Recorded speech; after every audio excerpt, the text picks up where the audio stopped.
What is up, people? Welcome back. So, I don't know. I don't know if I'm gonna do programming today. Yo, I might actually. I might actually do it. Might actually do it. Let's see. What was the last thing I was working on? So here I was loading all the different Turing machines. Yeah, okay. I was doing a lot of stuff recently. Right now I was looking at this thing called MPI. This thing and whatever this thing, and yo, hold up. Who the hell? Cool. So yeah, this is I'm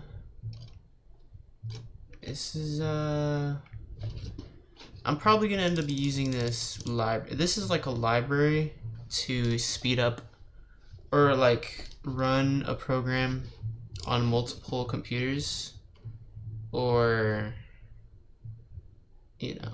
multiple, like for example,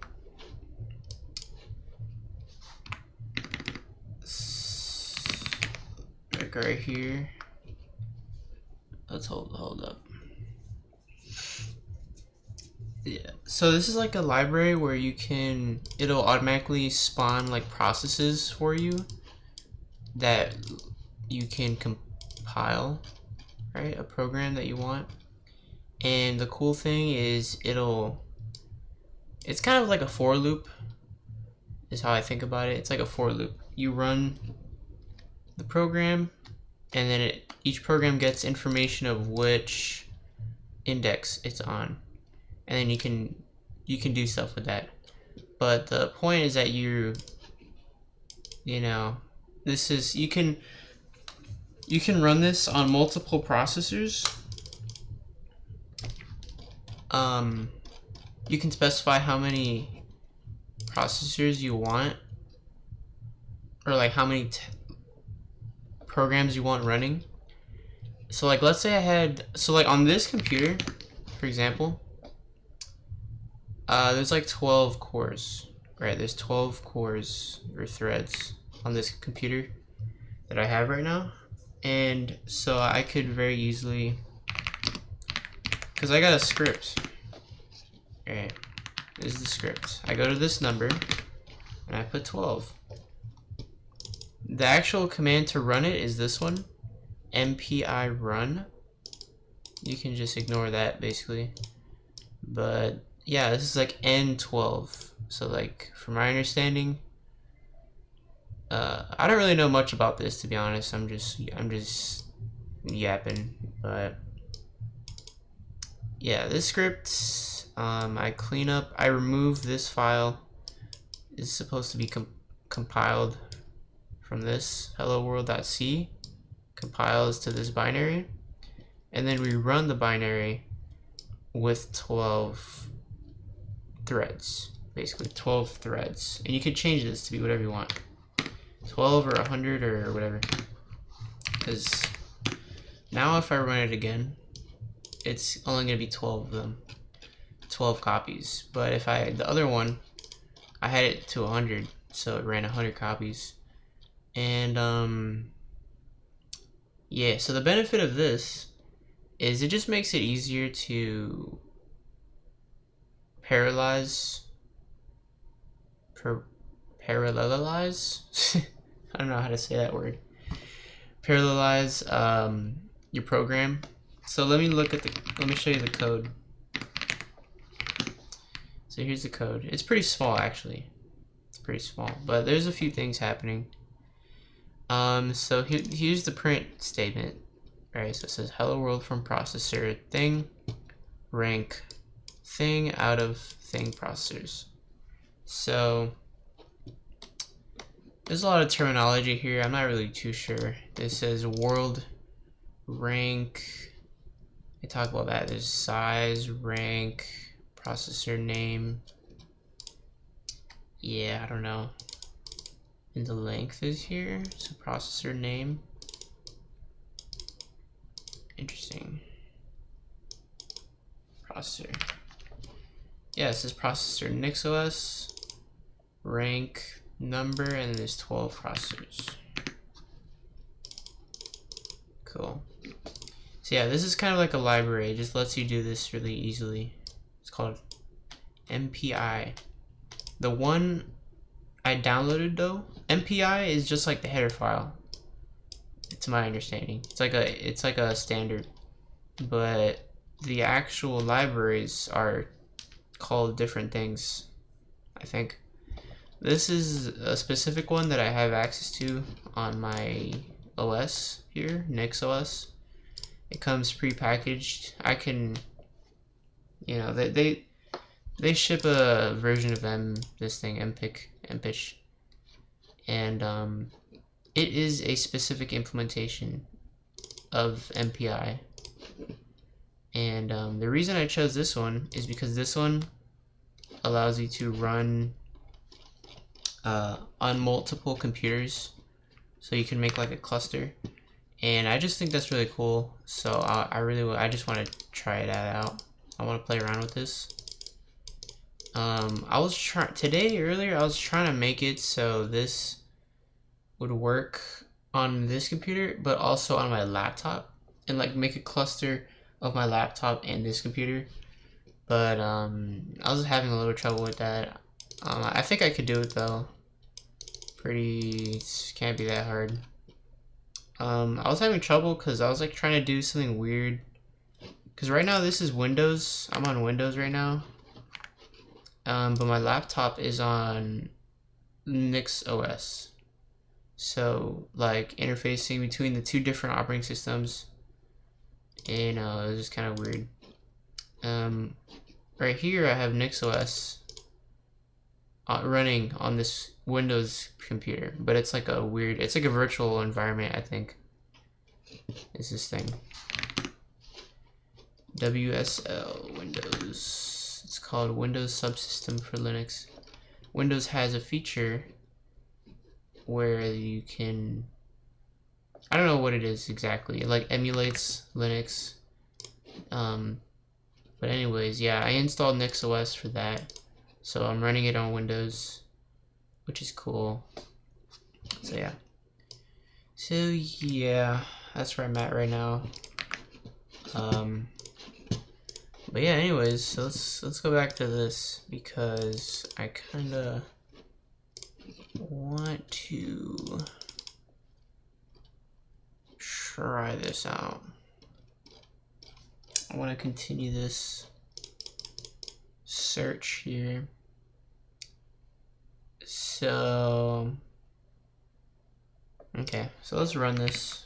I don't really know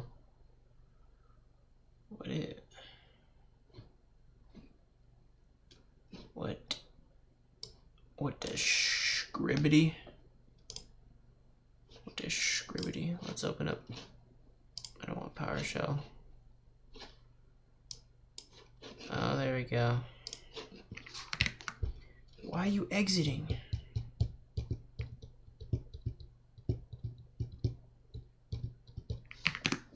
Alright, let's do this. I don't want PowerShell. Get PowerShell out of here. I want this. Okay, it doesn't. Why isn't it working? Oh, I could probably type. Yeah, there we go. Whatever. Alright, so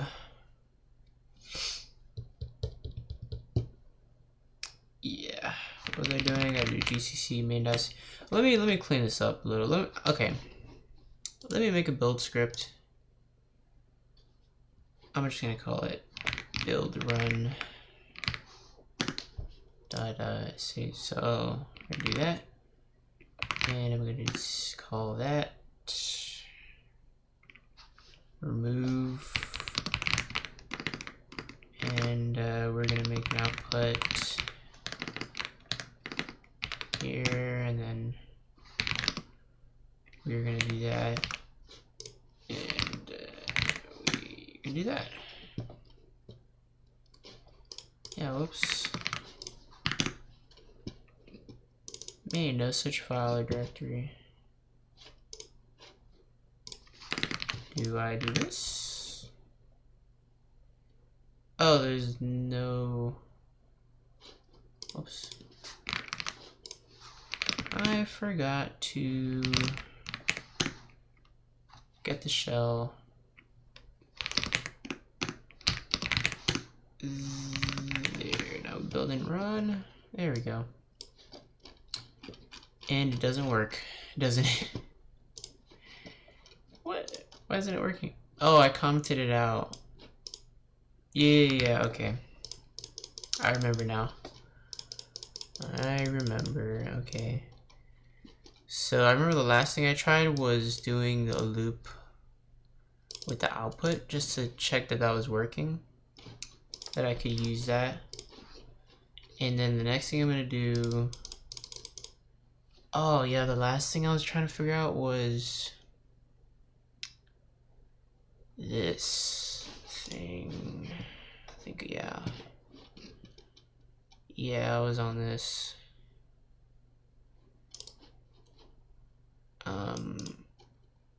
Okay. Yeah, I remember now. I had to do something with the universal Turing machine. I think I had to implement it. I'm not too sure. It was with this, I remember. The length of these or something would be like, I don't know, it needed to happen.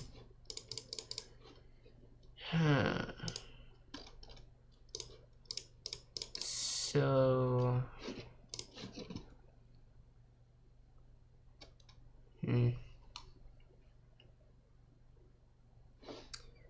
Alright, let me try my best to figure this out. So right here, we need 2 bits for this. And how many bits for this, and how many bits for this. So, let's look at this. So we have end state transition table bits, or the size and bits. So what we have is 2 times n transitions. 2 times n transitions. Is that how that is? 2 times n transitions? Yeah.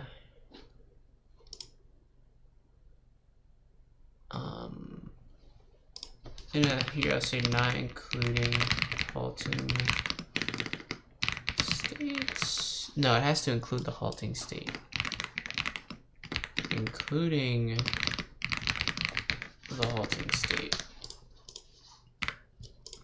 So this includes the halting state. We have n states, this many transitions.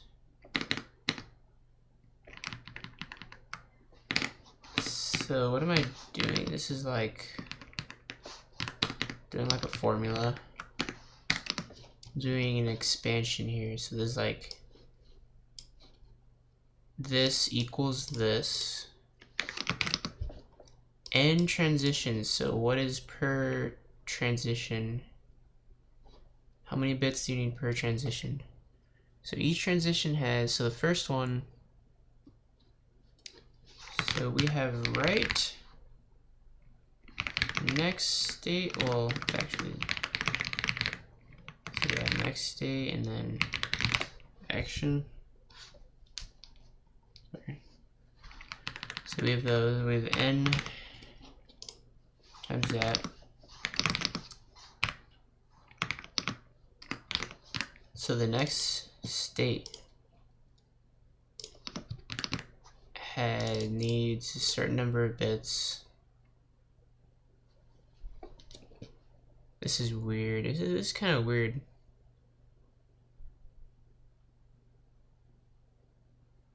So I need to make a language that accepts this right here. Is that what I'm doing? I think I have to make like a language that accepts, because like I already did make a language technically, but it only works for because like right over here, this one is defining my language of this, so it reads an array of a certain length, and that goes here. So I'll say it requires minimally like an upper bound would be the implicit state, because you use less numbers. Yeah, and so all I need actually is to code this. I would need to know n, and yeah, I guess that's it really. N. Okay, let me continue though. Let me continue. Let's go down. So the state thing in the transitions requires a certain number of bits. So I'll say at least. So it's like 2 to the power of something, right? So according to how many states I have, I need to be able to represent an integer up to n. What is that, log or something? I have my calculator somewhere. Yeah, so how do you calculate that? How many bits do you need? For example, for the 100, you need 2 bits? No, that's not right. Yeah, so this is saying you need 6.64 bits. That's correct, right? Because you need up 7 bits then. Okay. So this is our so you need this many bits for that, and then the right, you need 2 bits. Or 1 bit actually. And same for the action. Because it's just either a 1 or a 0. So, okay, so that's right there. That's like that. So you need n bits. Or do I need this many bits? Because this is an integer. Right? So do I need that many bits, actually? And this is looking familiar. Okay, this is looking very, very familiar. And they have that here too. They say it right there. This is really weird, because you can just keep going. Right, I remember, I definitely remember seeing this somewhere. I definitely remember. Let me search up complexity called monograph. Let's do that. And somewhere in here, there was like there was like an equation. Not that one. I think it was this one. Programmers. No. Oh my god, it was here somewhere. Let's change it. Complexity. Yeah, there's random stuff here. I don't remember where it was. Is this one? Unraveling complexity.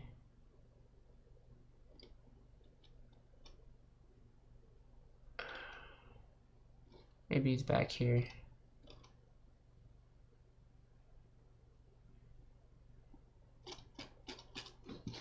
Maybe it's on here. Maybe that's what it was. Oh, I think it was here. I think it was. Alright, let's look for... Let's keep going. Let's look for Kalimagorov. It's in here somewhere. Maybe it's further up. Oh, here, okay.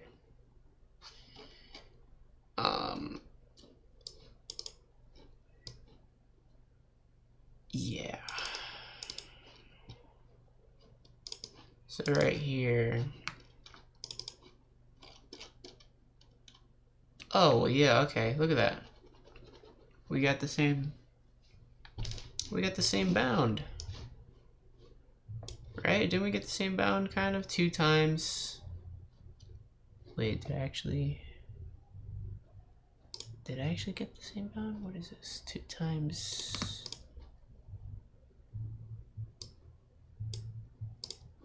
I'll say, I don't know. I'll keep seal here. It's a little complicated looking, but yeah, let's do that. So the +1, this is just 2. So 2 bits. So what is this expanded? So I have 2 times this times this, and so we distribute. So this is that, and then 2 times that, and this is kind of weird. So we have 2 of these, so now there's 4 of these. Take this out. I hope I'm not butchering this. So is this how many bits we need? And this is multiplying. Okay, I do want to plot this though. I do want to plot it.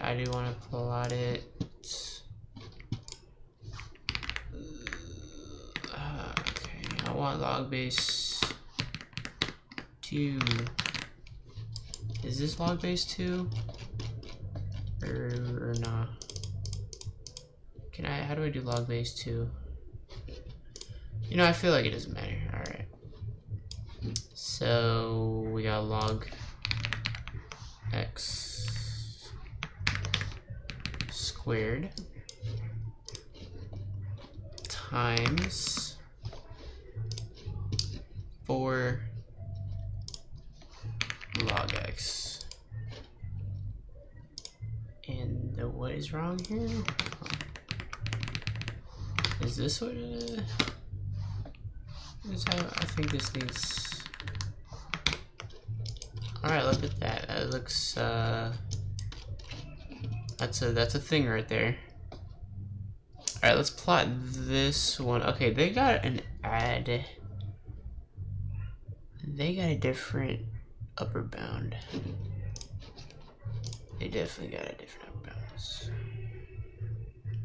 Anyways, so they're saying all upper bounds are easily proven by devising some effective code for z of the length of the right hand side of the inequality, and by noting that thing is a length of the shortest code. And the lower bounds are usually proven by counting arguments Yeah, and so the number of shortcodes is limited. So the number of prefix codes of a certain length is bounded by 2 to the L. So okay.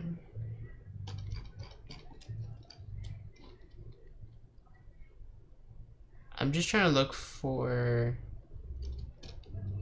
I'm just trying to see if I'm doing this logic correctly. So here's a thing here, MDL. So there's an upper bound here, whatever this is, P log. So it's like the coding. Oh, I guess that's where log comes in. So it's like, this is what you code it to be.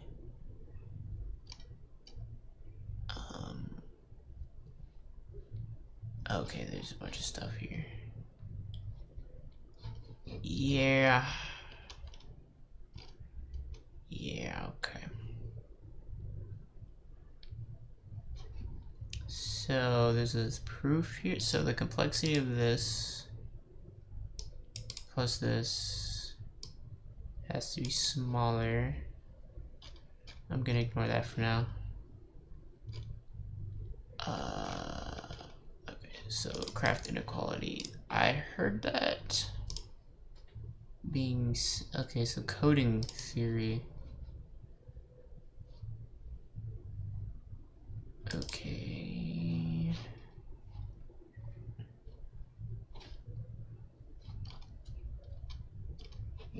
What?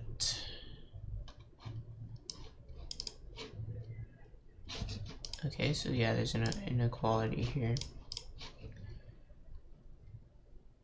Oh.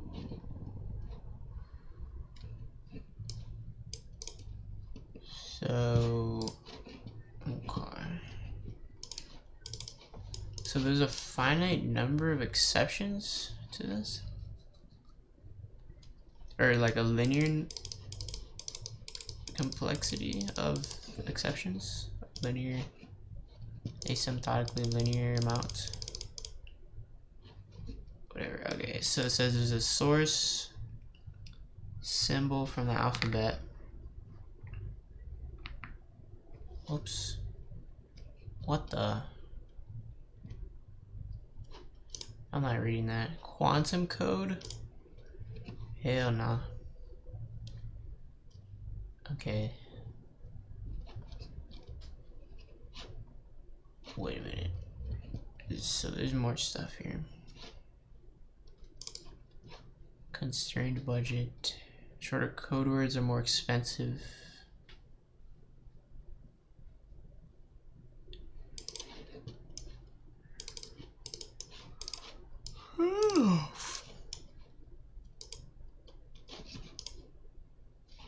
So this is with, is this one? It's with inequality. I don't know what the difference is between these two. I think it's a strict inequality. It's an inequality, right? Yeah. Yeah. So it says it has some redundancy. Yeah, I don't know what that means exactly, but... So this code, this craft inequality, yeah, that's what they say most. That means there's some redundancy. Okay, so that's what that means. But how did they say that? I think this is like standard, right? This seems pretty small. Pretty simple. So there's symbols. They can be encoded in a uniquely decodable code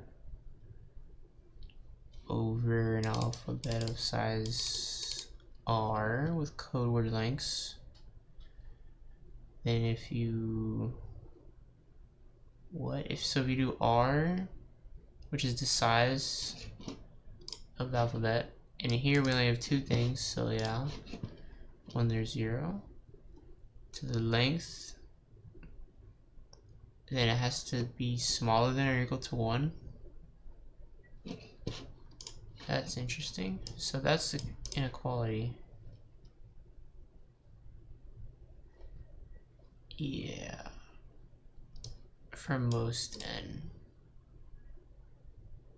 For most x. So this is when it goes to infinity. Kind of weird. So what is this? Okay, so this is the complexity of the string. Minimal complex, the minimal thingy. Okay, so here's the upper bound.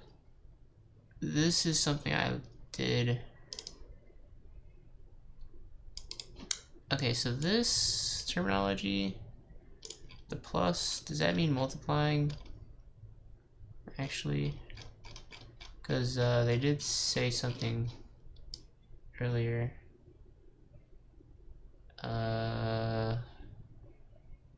Come on, where is it? It's here somewhere. What the hell? That's crazy.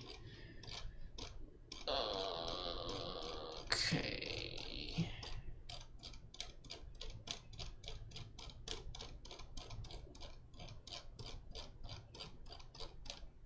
Oh. Come on. Okay, there's other stuff here too. There's yeah, you can just keep adding codes apparently doing this thing. Whatever.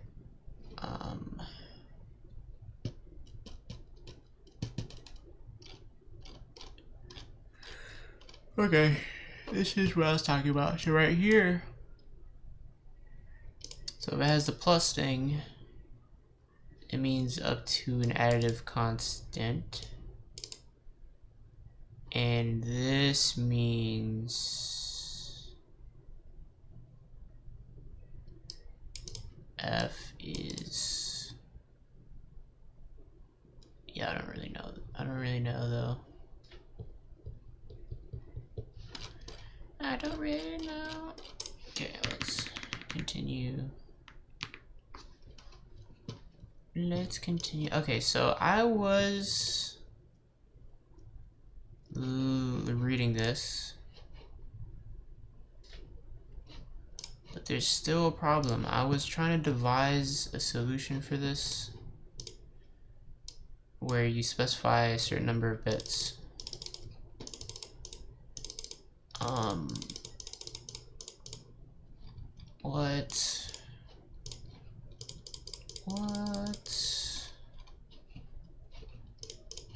What's up with that?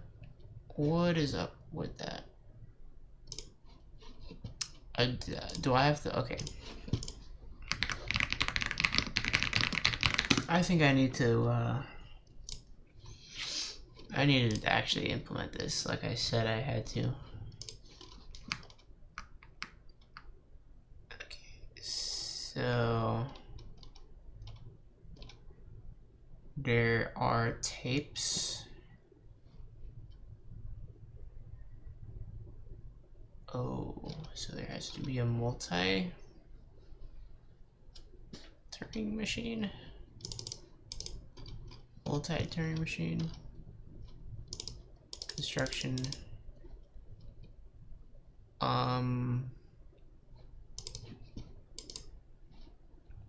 So they have an encoding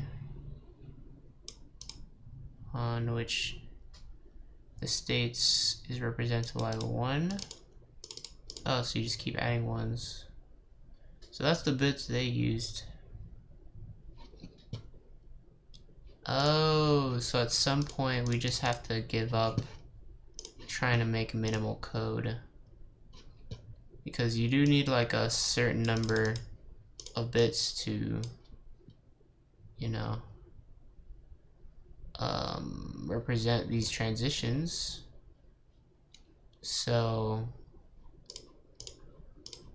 yeah. Yeah, we just have to choose. That makes sense. And I think what I need to do is look again at the right here, universality. Yeah. Okay, so the shortest codes among all Turing machines for all inputs. Yeah. So they're saying that's what I want. Because you can fuss over, you know, the number of bits it takes to encode a program for the Turing machine, which I have devised to apparently be equal to this. You know, let me look back at this, because let me look at that. Let me look at the number of states. X is the number of states, right? Well, so I did the seal. So I actually need to do that. Mr. Ceiling function. Mr. Ceiling function. Okay. Yeah, that looks better. So for 6 states, it's gonna what? So y equals 6, x equals 6 states. We get 4 bits. That's a little crazy. That's a little crazy, isn't it? So with this Turing machine, we have. Wow, that's crazy. Yeah. So basically, according to this equation that I wrote, which encodes, it tells me how many bits we need to encode a certain number of states. Turing machine. So up to like 10 states, it's pretty good. You know, it's like 4 bits. And then we go up, and now it's like 20 bits right here. But it really doesn't increase that much, and we can even go to 2,000 states and 10,000 states, and the bits isn't even that much. 200 something. So that makes sense. It definitely makes. So is this like an upper bound on stuff right here? Let me just make sure I'm doing this correctly though. I want to make sure I'm doing this.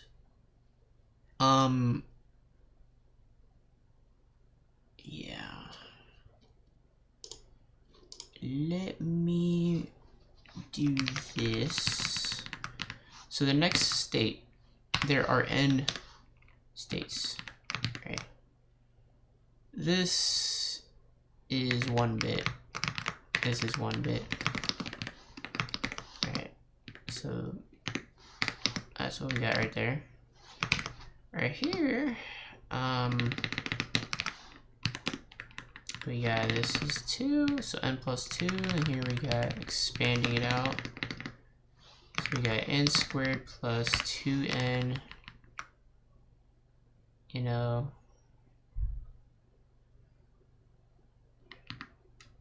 And I have messed up already, because right here, you know, I'm gonna put this here because it makes it easier to expand it out. So right here, whoops. Yeah, right here we got, so we got 2n times n, which is 2n squared. And we got 2n times 2, which is 4n. Right. And if we're gonna do the coding thing to make this more efficient. Okay, so like right now I'm gonna plot this. I just wanna see if this is yeah, it's a lot of bits. That's a lot of bits. We don't need that many bits. So if you replace x with log base 2, how do you get log base 2? Oh, it's right here. What? How did they do that? Whatever. Alright, I'm gonna copy that. Okay, so I'm gonna copy that. So we got this. So replace all the x's with this. And we get a different curve, which follows kind of this stuff. So an x with this black curve, it is actually a little different now. It's actually a little different. Okay, this is weird. So let's take this out. What is the big difference here? So here we're squaring. Maybe because we're not using log base 2. Let's try that out. Oh yeah. Yeah, when we don't use log base 2, it goes a little crazy. It shoots up. Oh my goodness. Look at this. Now 6 states, we need like 100 bits. Well, actually 99 bits. Jeez. That's a lot of bits. Oh my goodness. I thought I had it. I thought I was lucky there. That we had reached some like really awesome encoding thing. It's actually a lot worse. Yeah, it goes higher. Man, I thought it was gonna be interesting. I thought it was gonna be really good there. Is this a thing? What? Is this correct though? Like I got 2 squared. Like I got it squared and then we're adding. Yeah. Is this correct at Mundo? So we need n transitions. This is n state transition table size in bits. That's gonna be 2 times. So we got 2 times n transitions. Alright, and then each transition has this thing, these triple, and then the triple in bits, you need to represent the state, n. You need at least n to be able to represent at least n. To represent the right, it's just 1 bit, and the same for the action. I'm assuming this we have 2 symbols and only 2 actions. So that's why I can do that. And then, yeah, so we're adding up the bits. And then I multiply, it was multiplying, so 2n times n is just 2 times n squared. And then 2n times 2 is just 4n. And we are adding, so yeah. And then I can use log on the n to provide a more efficient coding. We can always do that because you don't need n bits to represent a number that is up to n. You can do it in log 2 bits, ceiling log 2, cause yeah, that's just how it works. Number systems, binary. That's how it works, binary. So we got this. Wait a minute. So I didn't add it. It's a plus. Here I go again with the typos. I thought I did something wrong. Alright, so we're doing the ceiling. What are we doing? What are we doing here? I'm gonna put this. Yeah, this has to be squared, right? Yeah. So it sort of approximates it. I mean, the black line is basically, that's the upper bound, I guess. And then the seal thing, okay, let's go to 6. So on 6, we get 20 bits. I mean, that's cool. That's not too bad. That's not too bad. 20 bits. 20 bits in our this machine, like this representation. But it doesn't exactly matter what representation we do in this sense, apparently. So here, what are they saying here? They're saying here, there exists a Turing machine, the universal one, which nearly has this property. Nearly. And I think it's just because it holds, there's a additive constant.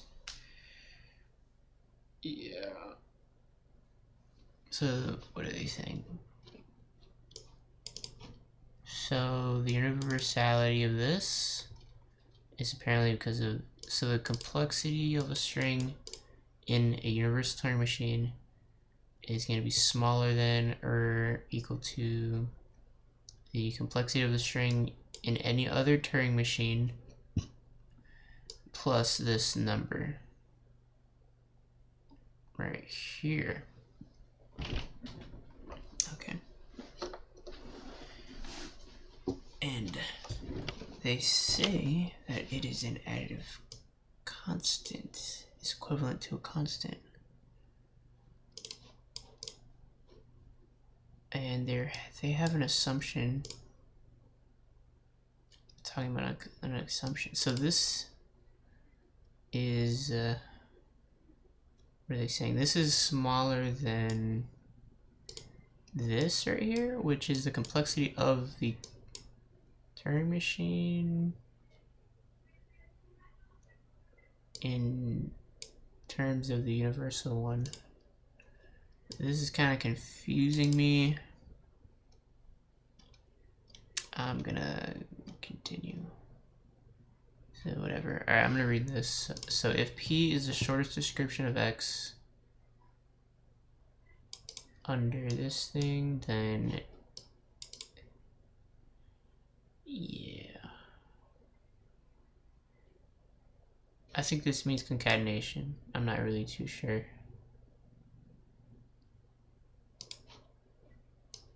Okay. Interesting. Okay. So yeah, here they are with the bound. So the conglomerate of complexity has at least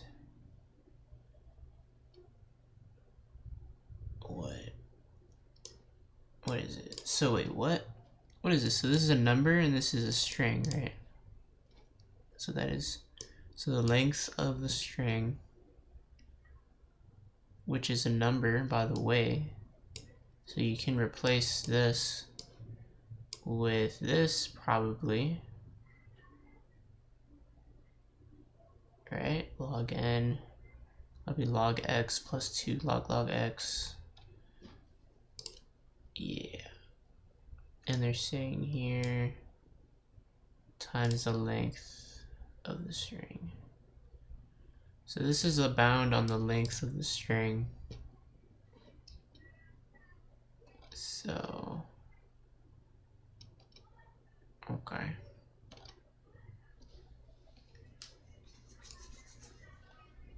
Okay. That's cool. I'm gonna look at this again.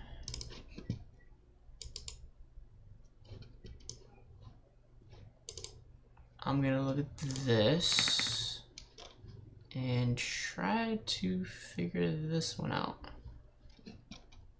So this is the coding theorem.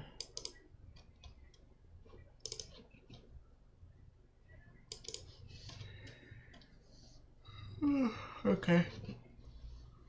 So this is the coding theorem, right? So this is MT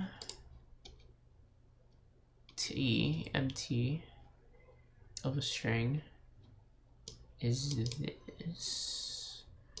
So, okay, I want to try to approximate this. This is the first thing I want to try to do. I want to approximate this. I want to approximate. So, okay, this is gonna be my first test. Okay. This is my first test. So I'm gonna say find shortest TN test. Okay. So here's what we're gonna do. We're gonna have a string of certain length. Okay. And the AI keeps suggesting things. I think I don't know. I kind of want to turn it off, but I don't know, I might want to use it. Whatever. Doesn't matter. So what I want to do,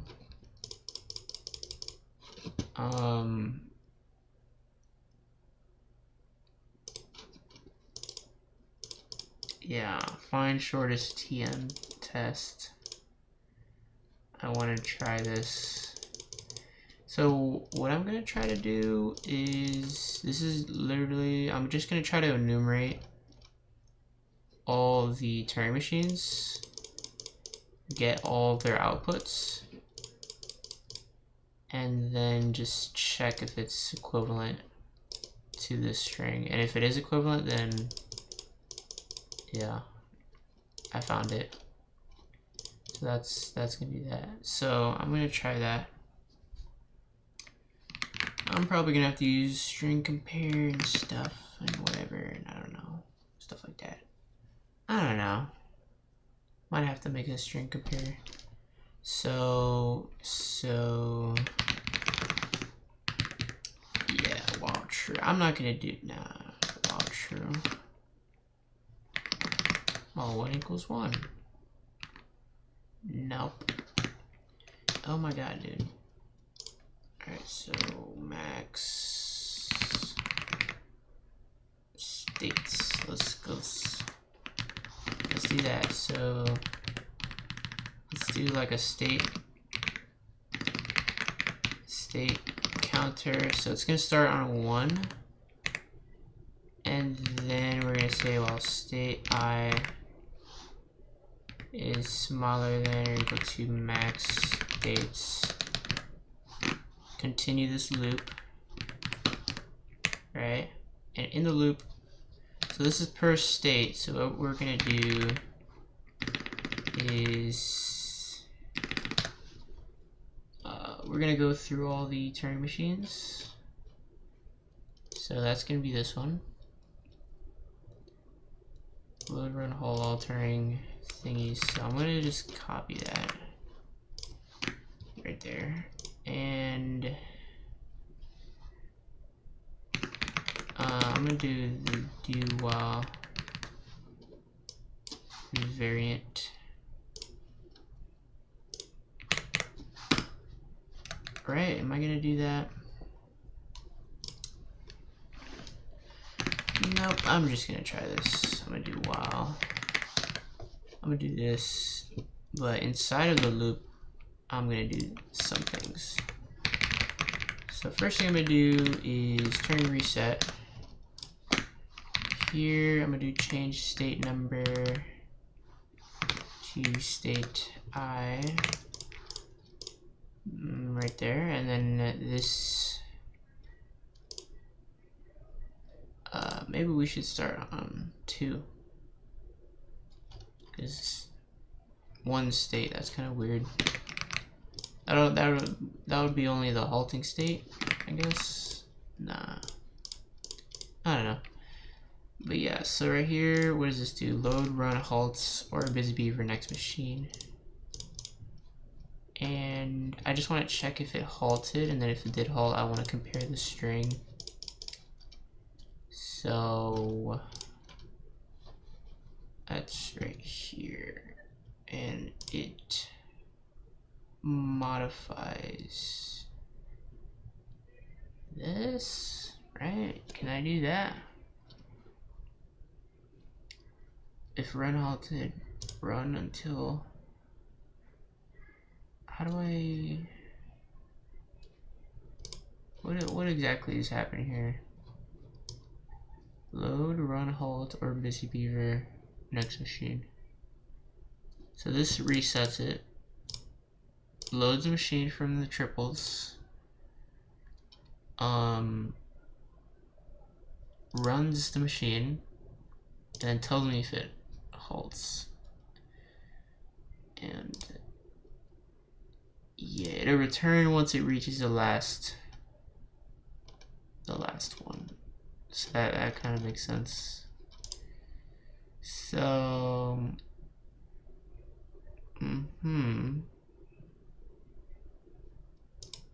so I think this does have to be here.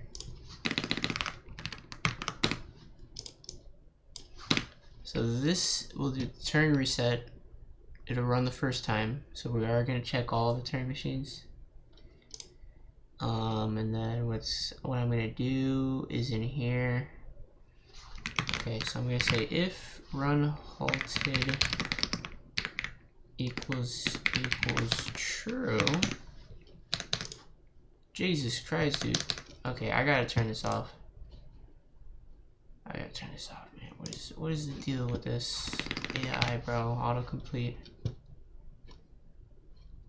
How do I turn it off? Autocomplete. I think that's somewhere else, right? Text editor. Suggestions. Oh my god. I thought it was cool, but it's kind of annoying.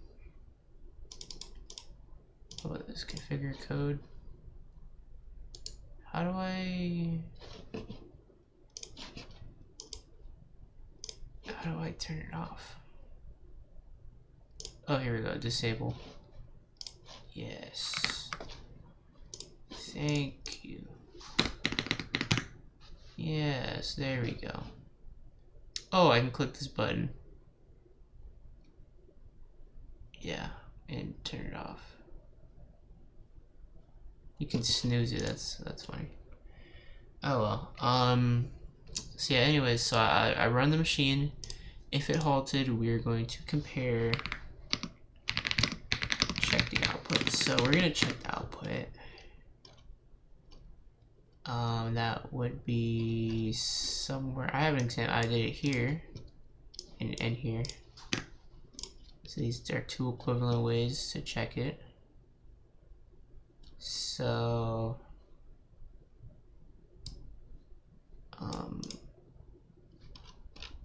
what do I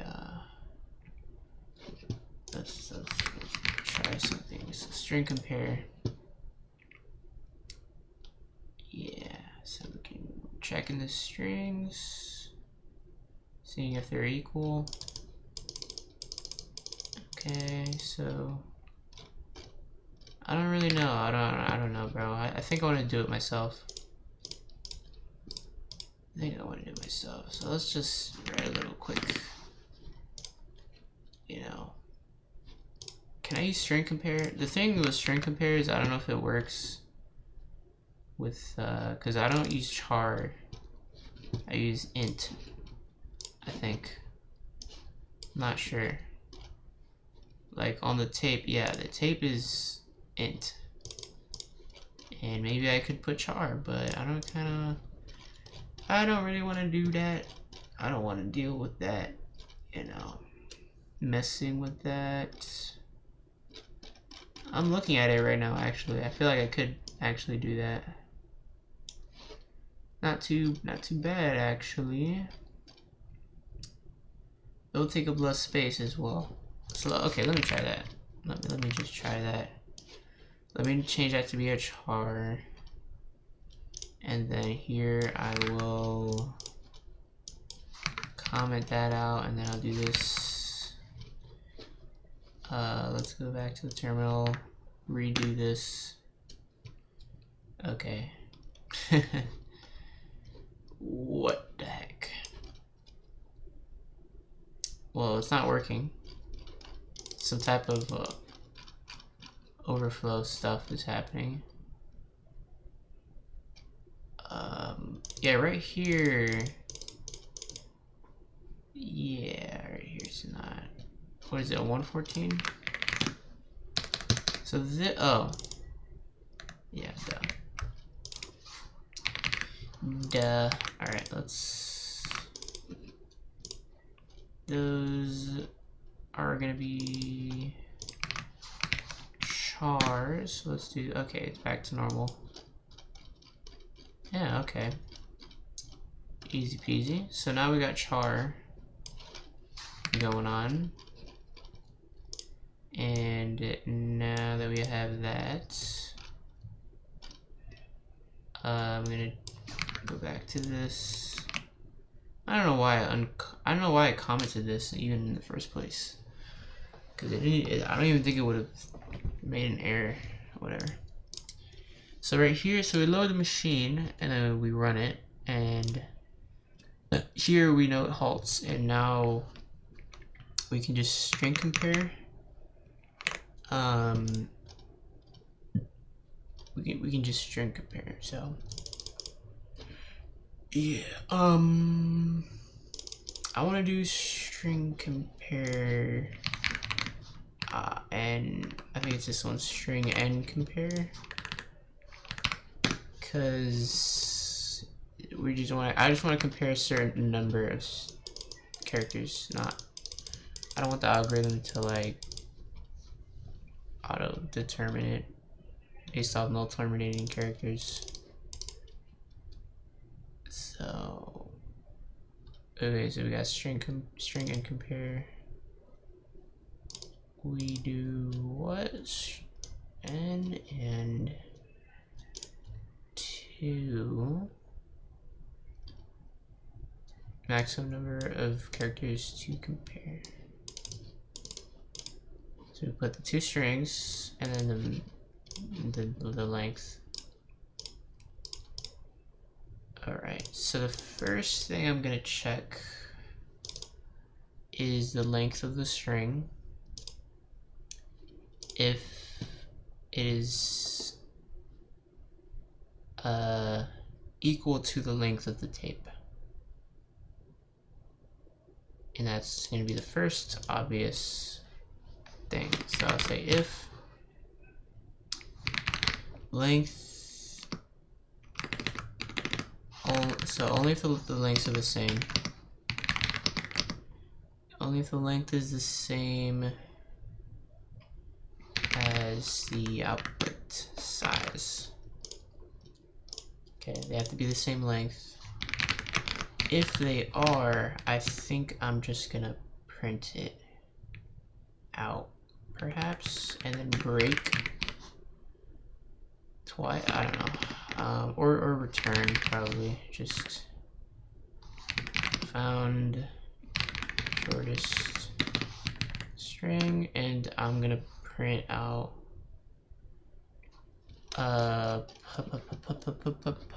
this is the function right here. So yeah, and I'm also gonna print the string that it made, just to make sure for that. And I'm gonna put right here, checking all state TMs.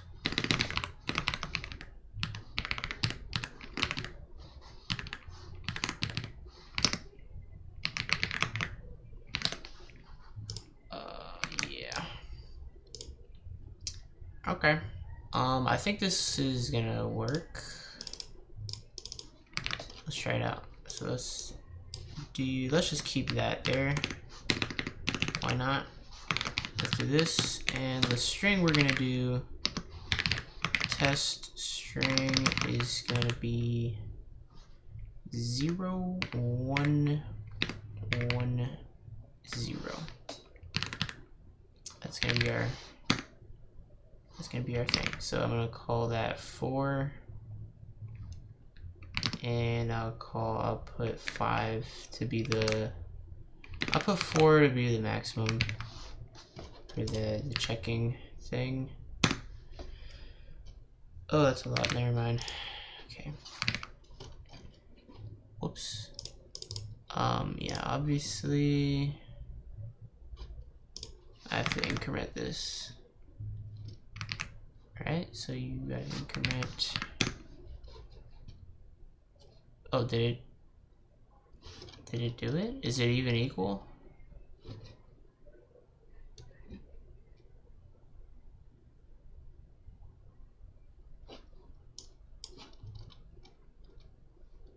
It started on 2 and found a oh, wait a minute. It didn't actually find it. It was just because of the length. Whoops. I got happy there for a sec. I was like, hold up. Alright, so right here we do have to check though if they are the same using string and compare. So what was it? 2 strings and then a number. So it's gonna be string Turing output start, and that's that, and then length. So let's try that. Oh, I did if. It's this. Is it inverted? 1001. Kind of weird. Nope. All right. So this is just wrong. I think it's because of what it equals. I think it's supposed to check equals 0. Yes, there we go. There we go. So we're actually finding these strings. Not really. Okay, why is it that one not finding? If they are obviously different.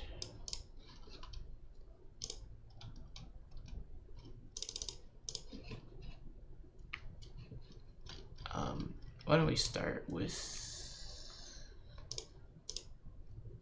1? Oh, so it increments before it actually. I gotta start at 0. Simple fix.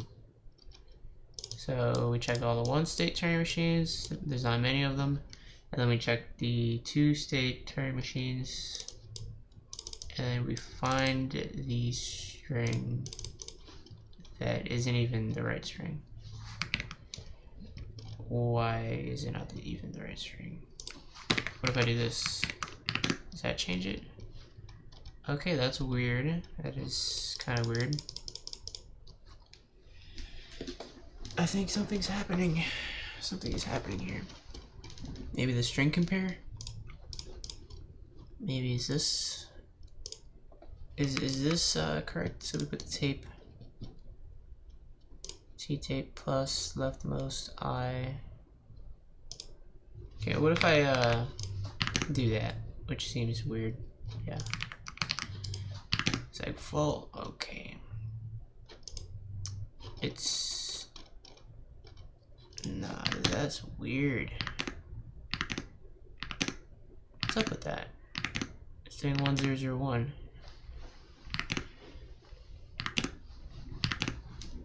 This is weird, guys. This is weird. Okay, let's put a 1 here. See how that turns out. Okay, it doesn't even. Oh, my bad. Here I put length and max states.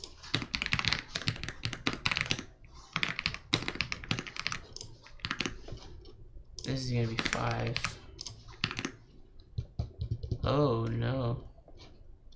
Now it's going into the 3-state Turing machines, which takes around 40 seconds. Okay, I think I see what's happening now. It's like excluding the last, well, okay, look. So this is 1, 2, 3, 4, 5. And the length of this, by the way, is the size of this divided by the size of char, which I will try that again. I think that just works. Yeah, okay. So what I suspect is happening is it's not checking the last one. So what I do want to do is read this. Up to number characters.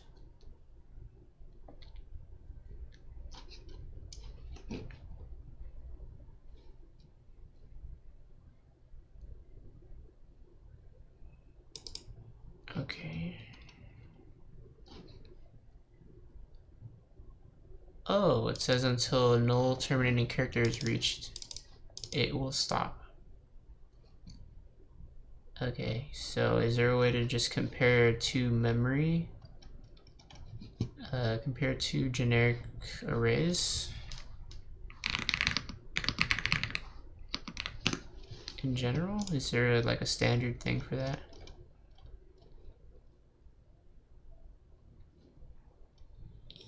Yeah.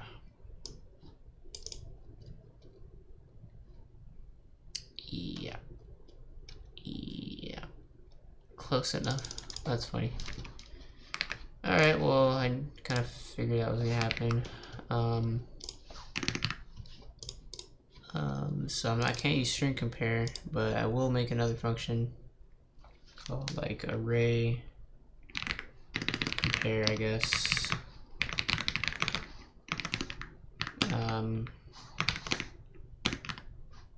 Alright, this is what I'm going to do. So if the two arrays have the same elements, have up to n, have n equal elements,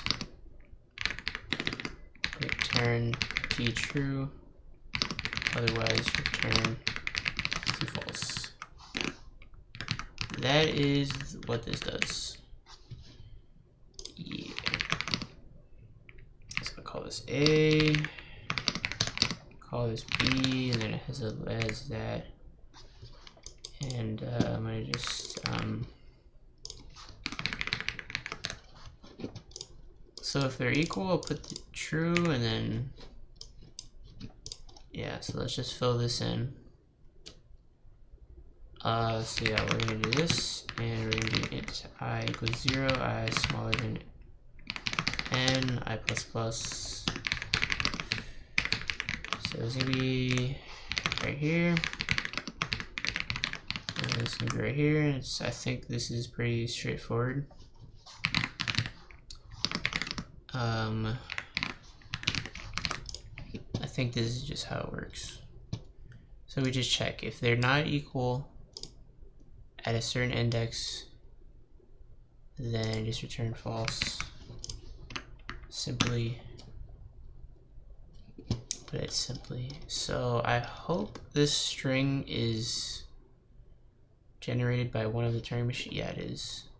Look at that. So this is that's really neat. So let's try this. Let's try this string. So we're gonna try that. So look at that, it actually is finding the strings. Let's try a smaller string, which is even quicker. Very nice, that's very nice. So this is cool if we want to find for like a specific string, but I want to find it for all the strings up to a certain length. How about that? How about that? All the strings up to a certain length. This is like you give one string and it'll find something, but I'm trying to do what's in the paper. Yeah, which is gonna be all the programs, all the strings for you know, I don't know, a lot of strings. Just gonna be a lot of strings. So yeah, let me just think about that for a second. So I'm back to the question of, do I want to use like a hash map, hash table, or like a table? How would I do this? How would I store that information? I don't know. I'm thinking of using like, I don't know. I'm thinking of using something.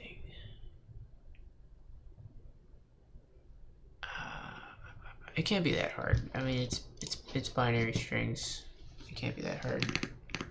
Cause like what I was thinking is like, I'm gonna store 0. Oh, how about this? No, actually, wait. Hold up. Alright,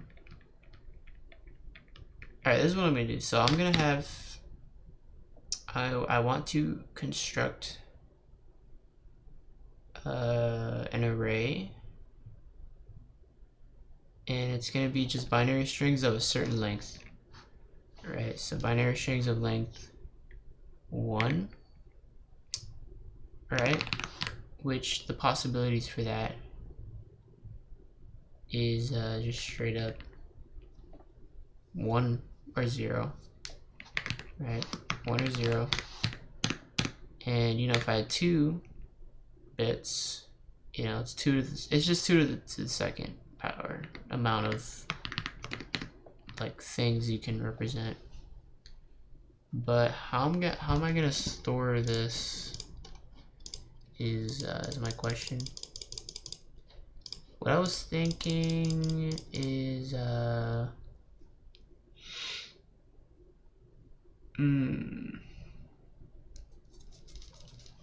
is what I'm thinking. Strings 1. Alright, this is gonna be you know, the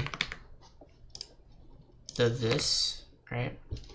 The goddamn this. Let's go to C online real quick and print out, because I always forget what this is. So that's, yes, this is it's 2 to the power of 1, which is 2. So 2 to the power of 1. So it's just that, and it's gonna be zeros, and I'm gonna do the same thing for these, right? And what I was thinking is, all I'm gonna do is this is gonna be like a frequency table type thing, where all the strings get added increments. Like all the strings that I find will get incremented, I guess. And yeah, so that's what I'm gonna try to do. So this is what I'm gonna do for that. So 2 to the 8, let me just see real quick. There's no real limit to this. 2 to 8 is not a big amount. I even have 2 to the 14 up here. 15. for the tape size. But yeah.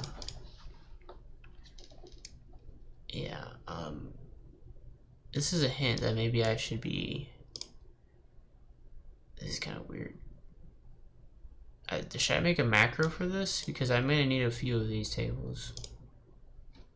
Like, probably gonna need a few of these tables. How do I even like do this? It's gonna be like this, you know? How do I do this? So I'm gonna have a bunch of arrays of certain length. Strings of size 1, strings of size 2, strings of size 3. And then the index would be just the number, you know, 2 to the power of all the numbers individually. Like, treat it as a binary number encoding of, like, you know, the natural numbers. Yeah. So, like, for example, this is going to be 2 plus 4.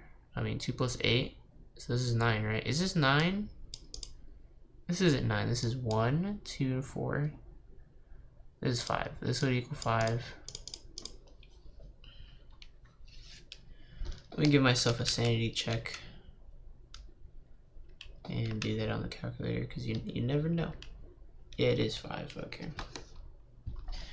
So this would be 5, for example, if that was the output. And this is a string of size 3. So this would go in here, index 5.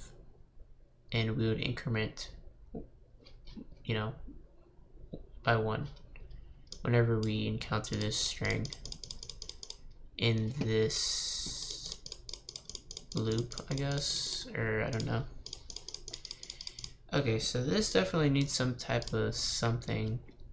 I can't just manually make a bunch of these. That's kind of weird. It would be nice to have dynamic arrays, and I could do it, honestly, but you know, hey, why not? I could actually just do it. I could do that, actually, not gonna lie. Not gonna lie. I could come up with an equation to do this. Index the I can make one array and make it have a certain size, which is larger than all the other ones, and that could be an equation. Yeah, let's try that.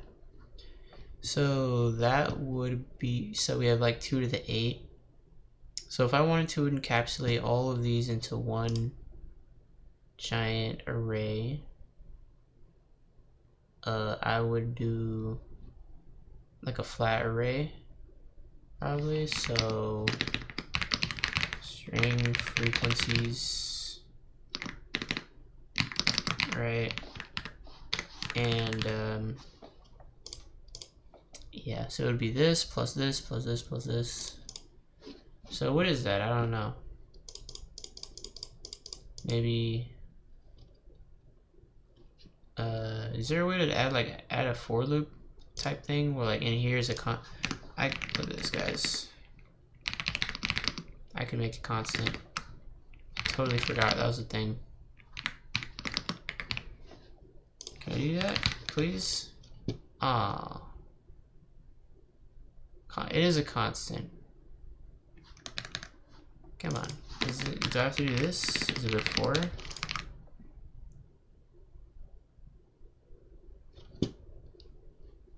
Yeah. Okay. How do I make a constant? So you just say const.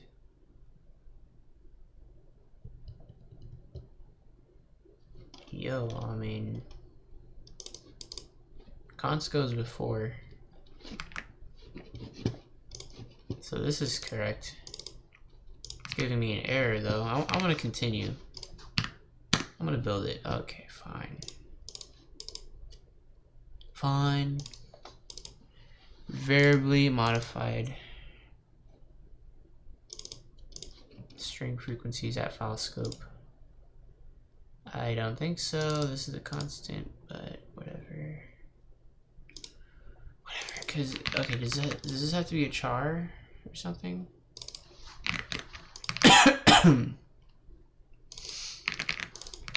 Did I reuse the variable name? Alright, fine. I guess I can't do that.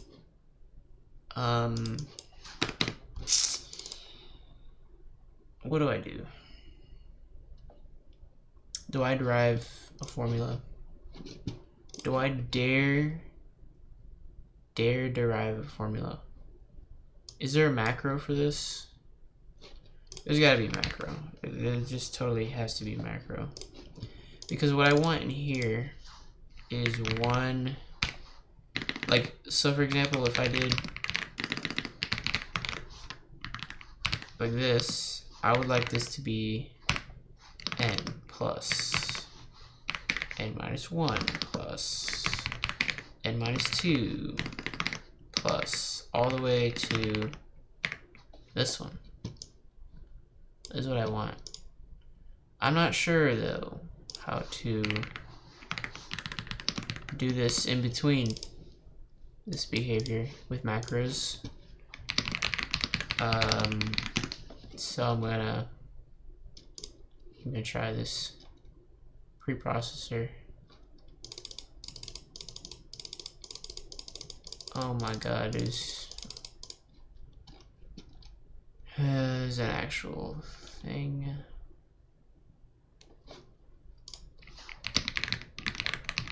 Let's just look at the C preprocessor, and I hope they're gonna give me like a little tutorial on this, hopefully.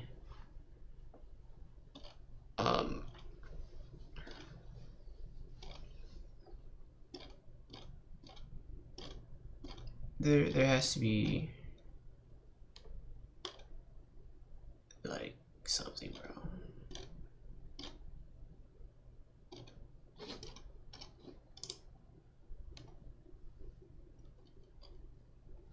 Is it recursion? Can I do, it is recursion, right?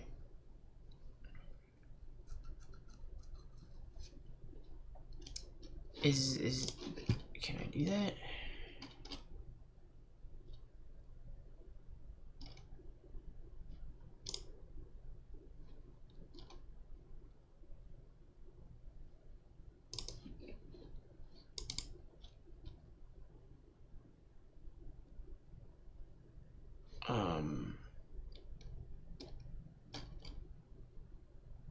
What the heck? What is this?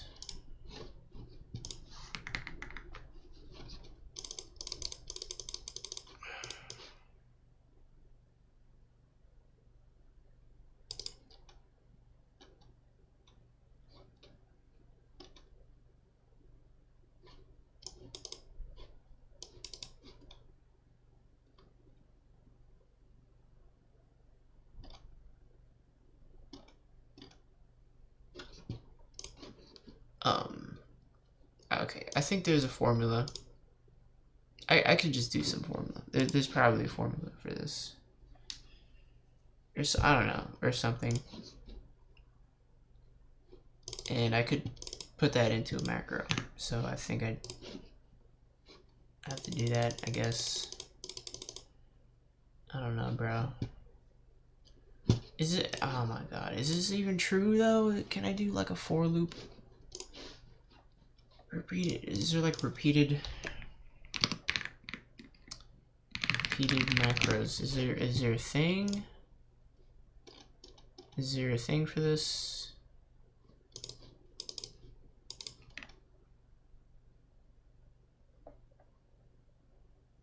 What the heck is this?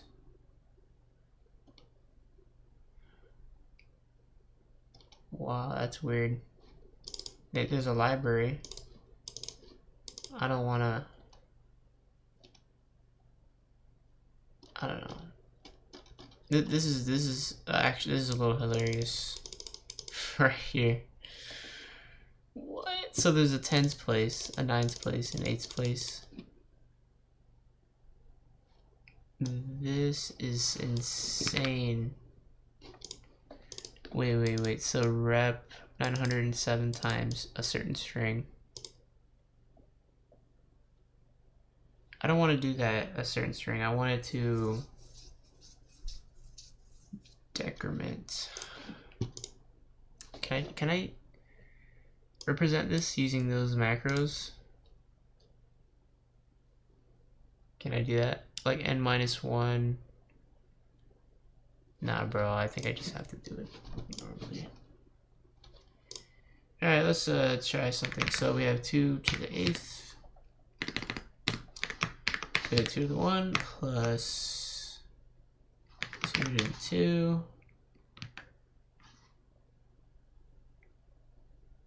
Is there a way to add all this and just be done with it? I don't want to. I just don't want to type it all out. You know, I want to be able to just, bro. There has to be a way to do this. There has to be a way. Oh, I have an idea. Here's my hypothesis. Can I just do n+1 n+1 things? It didn't have to be that crazy, guys. I think I could just do 1 plus n. You know, 1 plus n. Excuse me. Can I do this? God damn it. Alright, whatever. What friggin' ever. I tried. Let me just define a macro. So I'm gonna call this string frequencies max. Or like string frequencies size. Right, and I'm just gonna straight up like 15 or something, I guess. Whatever, man, whatever. Okay, and then here I'm gonna say we are gonna have a variable, like a variable, what the heck, what are we gonna do? Like max string size, which is, I'm gonna do like 13.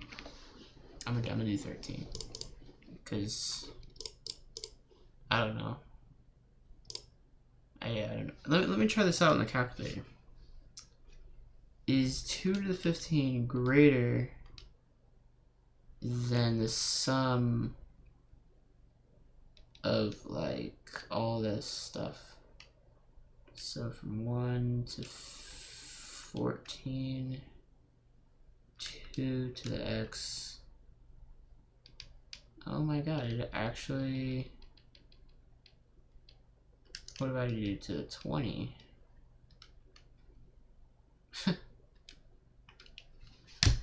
Oh my god, it is literally just +1. You just +1 to the exponent. That's so dumb. I mean, it's so easy. Jesus Christ, dude, why didn't I think of that? Why didn't I think of that? Alright, well, anyways. Yeah. So max string size would be 14. And, yeah, so that's the frequencies right there. We got that going. I think I'm gonna have to borrow some of this code or something. I don't know. So like I go through all the states. Right. So this finds the shortest Turing machine for a specific string. Here I'm not like doing a specific string. I'm just marking them all down in here. So that's what I'm doing there. So yeah, we still do this thing and we still check if it halts. Yeah. So right here, we don't have to check the length. Here, we're not checking any of this stuff, actually. So I think we can just take this out. So yeah, we just check if it halts. We're not checking anything about the string. Yeah. So what I am gonna do is count, keep a counter for all the strings that were too long. So strings that were greater than the max string size. And that's just, I'm just gonna add that into a counter. Okay, so greater strings greater than max. Yeah. Okay, so that's what we do. So I'm gonna say, I will check though, I guess. So if the size is smaller than or equal to the max, then we're good to go. But if it's not, we're just gonna increment this. But here I will say, this is where the annoying part comes in, where the string, like the string frequencies, is a little weird. Yeah. Maybe I should make a struct for this. Is there an easy way to index this thing, you know? So we get the length, whatever. Alright, let's thanks. So start index string. Wait, so string start index. It's gonna be based off the length. Oops. So it's gonna be based off the length of the string. And I will just have something here. This could be kind of slow. This could be quicker, but I don't care. So we're gonna say, you know, hey, is there a formula for this? Actually, can I do this formula or something? Hold up, wait, hold up. This is really weird.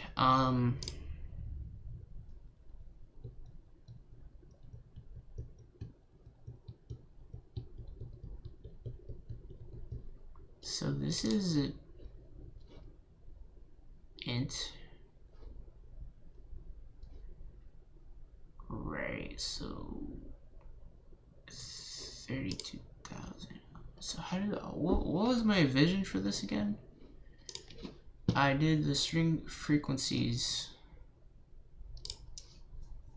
So the index. Oh, okay, yeah. So it was like strings of length 1, for example, would start at 0. In this thing. Strings of length 2 would start right after the end of the strings of length 1 would end. And how I calculate that is I get the size of something. Okay, so yeah, I'm gonna have a counter, I guess, and I'm gonna be changing that up. So yeah, so I have length right here. So if length equals 1, we would just be doing some weird thing. I'm probably doing like a while loop here.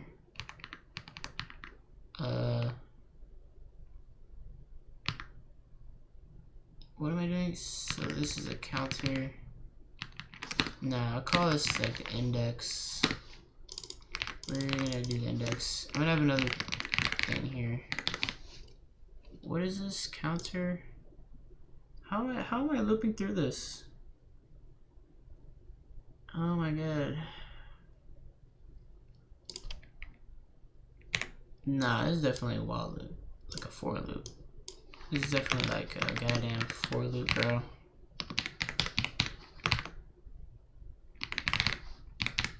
And we're gonna do this for how many lengths we have, -1. Now what we're gonna do is say index plus equals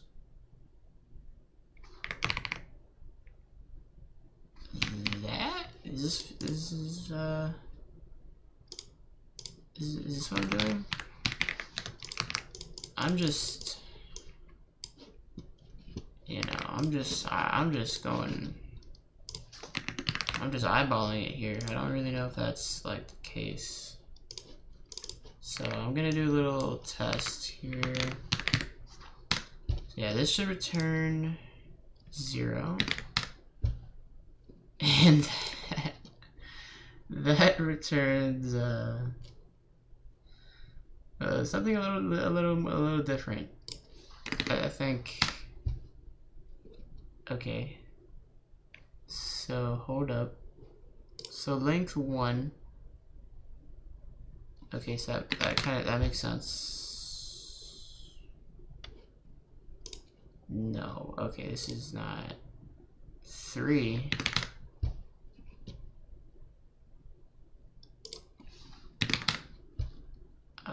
Hold up. So let's make a little thing here. So so we would have 1 for the first one, and then we would have 2 for the next one, and then we would have 4 for the next one.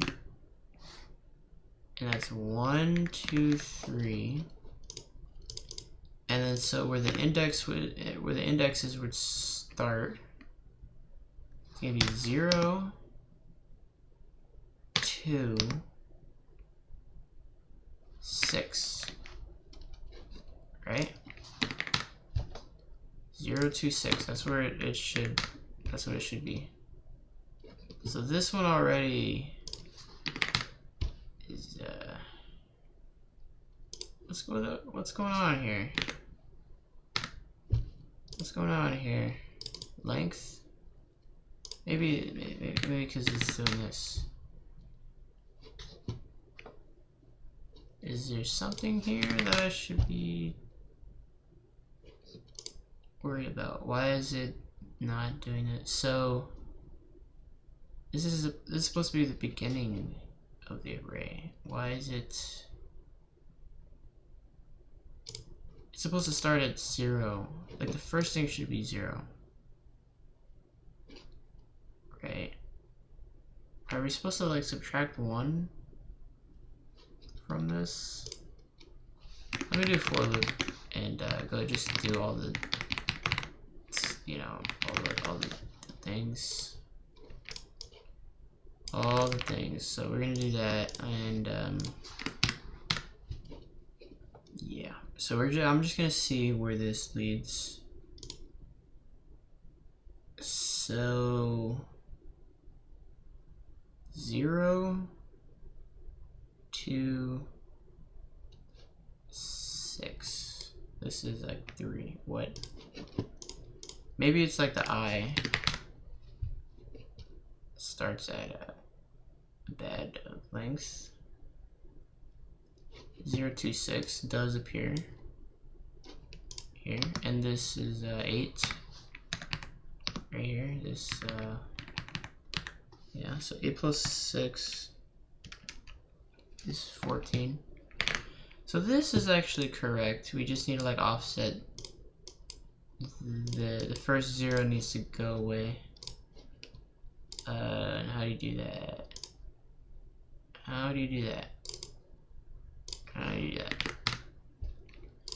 So they're changing that, it changes the value. Maybe it would be -1.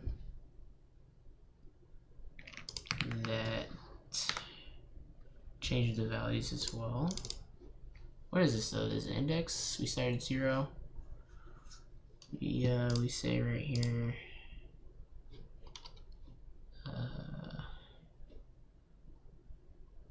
And we started that, and then. So what is it? I0. Oh, it's because we don't even. Yeah, we don't even do that one. Okay, so this is good. This is good. I think this is good. I hope it's good. Alright, so this is our thing.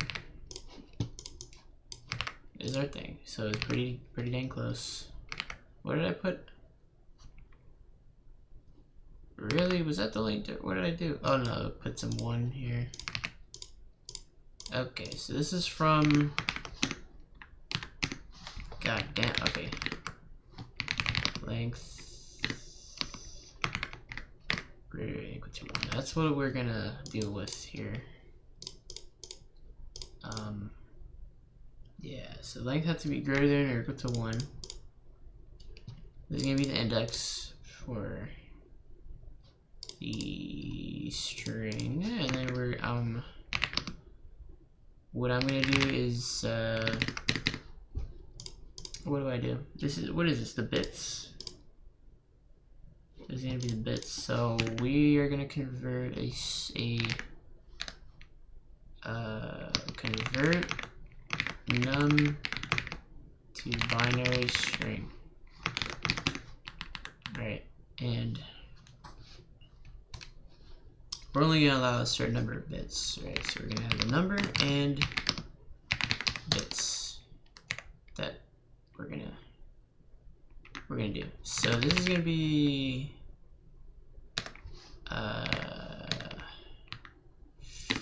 what is it?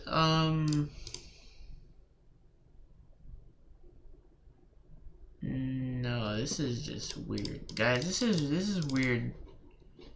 Now that I think about it, like the indexing is just kind of weird. How am I supposed to index? I mean, this is correct, right? I do this. We increment. So I think the guarantee is once it is a certain length, we are good to go. If it's a certain length. So we're dealing with outputs. Oh yeah, okay. So what I'm actually supposed to do is convert string to number. So binary string to number. So that's what I'm dealing with. So string, and it has a certain number of bits.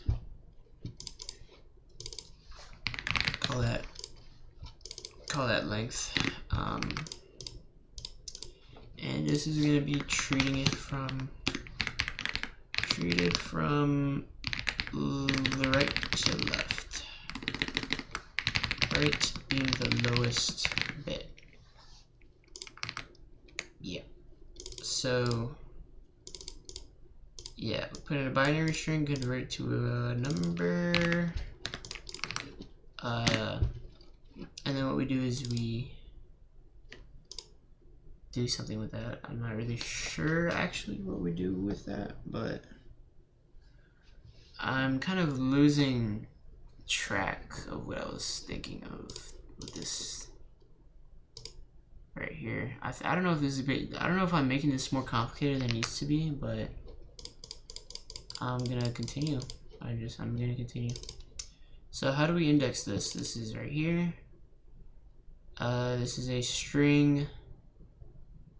We just get the length of it, and then it tells us where the start index is, and then the number. Okay, this is what I think it was.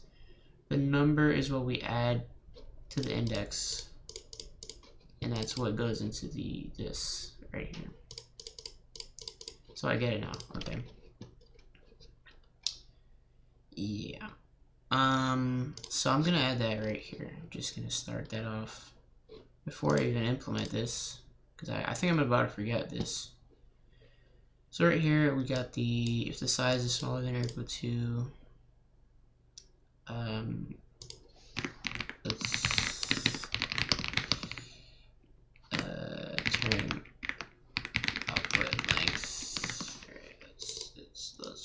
save that,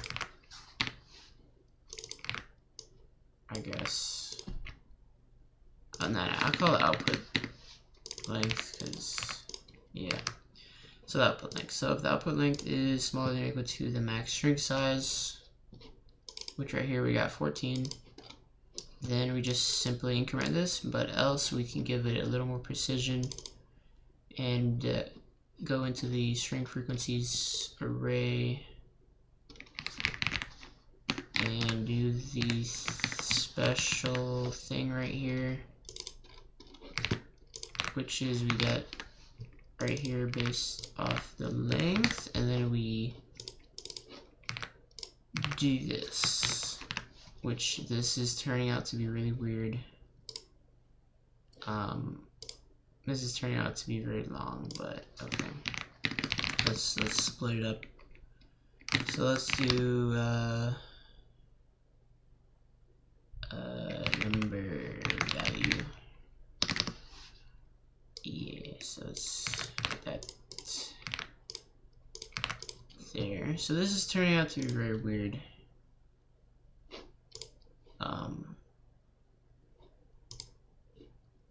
And somehow this isn't working. This is an error. Right, okay. So right here we put the string and length, which is this. And that's it apparently. This should just kind of work. I'm not too sure. Yeah, I'm not too sure if this is gonna work. I suspect this is not correct. But this is what the tests are for. This is what we gotta do to test. We gotta run tests. So I think I'm confident in this one, kind of. And this one is probably really easy to do, this implementation. What I don't think is exactly, I'm not too confident about is this line of code right here. This line of code is a little freaky. Seems a little freaky to me. This kind of makes sense though. This is kind of making sense. Now, okay, actually, no. I think this is pretty good. Now that I read it again. So this is incrementing the string frequencies, and we are free to, you know, increment this stuff. I don't know, bro. Increment it. We're free to increment it. I have no clue. Also, I think we can move this, make this a little different. Right there, we can do that. I don't think that works. Yeah, that doesn't work. Come on, man. The goddamn macros. The macros are letting me down. Okay, what if instead I, you know, put this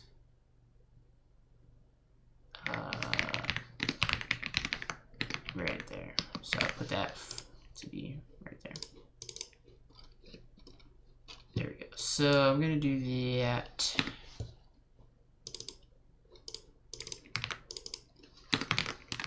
Oh, whoops. So this is what I can do in terms of the macros. So I'll do that, and I think I could do some magical things here. Right, and yeah, okay. I'm satisfied with that.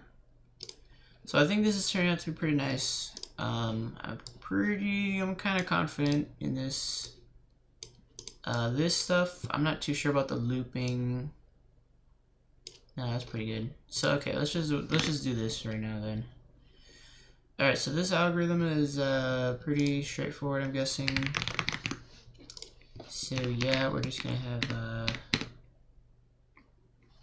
the number, which is gonna be 0 to begin with, And yeah, so we're gonna do this, we're gonna do that, and we're gonna do that. And actually, we're gonna do this 0. Let's try to we're gonna go backwards. And it's gonna end up being equal to 0. The length index is gonna be -1. I'm gonna try this out in the online website. So yeah, what I'm gonna do basically is just say if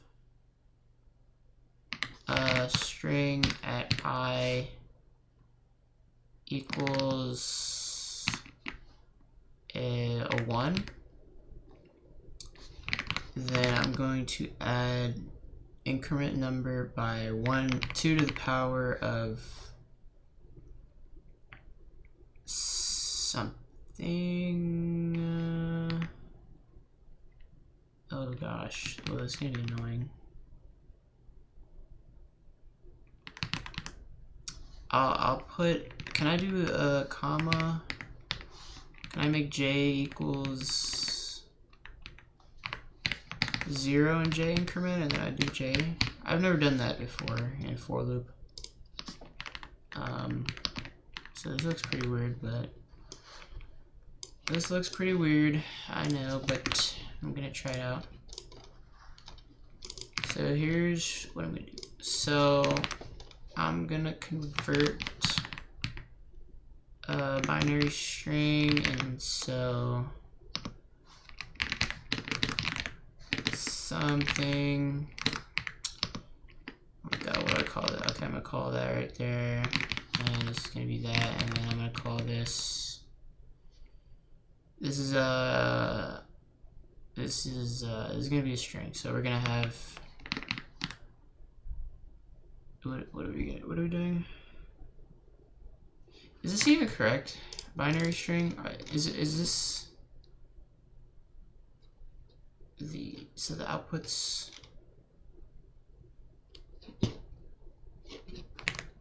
I don't know. Alright, we're just gonna continue. We're gonna continue. So this is gonna be right there, and then we're gonna say thing 4, because it's 4 bits, and we're gonna print that up. We're gonna print that up, and yeah, and I'm gonna comment that out, and I'm gonna try it. So okay, interesting. So it just said it was just 0. So let's try to say it was 1. There we go. There we go. Yeah, so this is right there. This isn't correct, you know. Oh, is it? Wait, 1 plus 2 is 3. Right? And this is 2. Yeah, this is correct. Alright, it was just that one. It was just that. So I won't call this binary string, I'll call it array. Just so we can differentiate that we're gonna be, you know, we treat it with numbers. It's not just, because if it was a string it would kind of be weird, I guess, but yeah. So what do we what do we do here?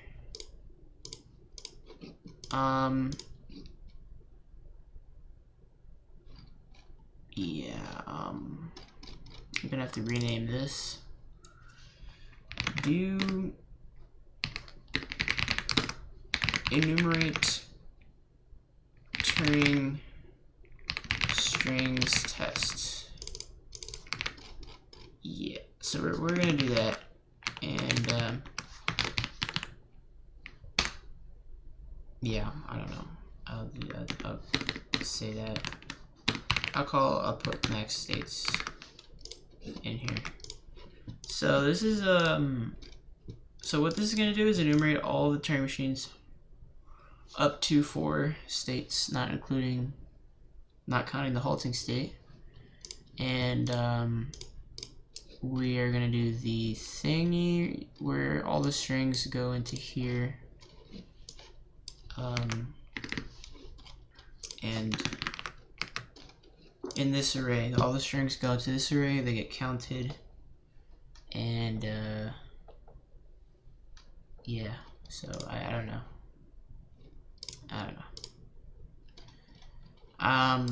What I'm gonna do, I'm just gonna run it,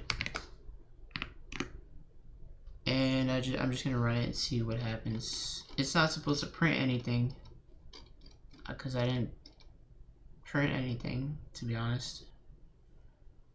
You know what? I don't even think I'll be able to do the 4 Turing machines, because 3 takes some time, actually, and you know, yeah, 4 takes some time. I don't know how long it takes. I'm just gonna leave it here for a second. I don't know. This is what I would use that thing I was talking about. The freaking in the beginning of the video, I talked about the goddamn MIPS. What is it called? God damn it. MPI. It's called MPI. This thing. So I would use this for you know, whatever I'm doing. Also, let's look at Task Manager. I want to see if my CPU is actually being used a lot, or is it just like one of them? There's probably like one core that's like being used. Yeah, right here. There's the memory is being used. You can see. That's pretty cool, right? You can tell it's doing something. I don't know which core it is, but it's one of them. And definitely I could run this on multiple cores. That would be something. That would be something. I would have to modify the code a little bit. And that's, yeah, I don't want to do it. I have to do it. I'm just kidding. But no, I don't have to do it. I want to do it. I just want to see how fast it'll be. And yeah, that's really it. I was thinking that's why I want to make a cluster. I want to combine my laptop maybe and my computer, this one, and I don't know, something else maybe. I don't know.